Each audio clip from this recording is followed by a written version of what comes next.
আজকে 2টোর সময় ডিএ মামলাটা ছিল। আমরা সকলেই হাজির ছিলাম, কিন্তু বিশেষ কারণে কোর্টের একটু অসুবিধা থাকার জন্য মামলাটা হলো না।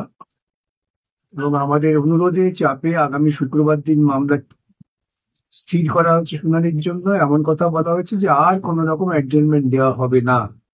আমরা আশা করতে পারি যে আগামী শুক্রবার এই মামলা চূড়ান্ত শুনানি হয়ে যাবে। আমি জানি বারে বারে মামলা এরকম হচ্ছে না, মামলা অ্যাডজয়েন্ট হয়ে যাচ্ছে, এর ফলে প্রচন্ড অসুবিধা হচ্ছে আমাদের, যারা আমরা কৌশলী কলকাতা থেকে আসি।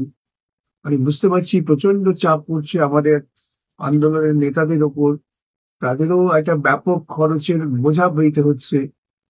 তো সব শ্রমিক কর্মচারী যদি ঐক্যবদ্ধ হয়ে এই মামলা চালাবার জন্য নিজেদের মধ্যে পারস্পরিক বোঝাপড়া না তৈরি করেন তাহলে খুব মুশকিল। তো যাই হোক, মামলা এখন চূড়ান্ত পর্যায়ে এসেছে, শুক্রবার দিন হয়ে যাবে এটা আমরা আশা করছি।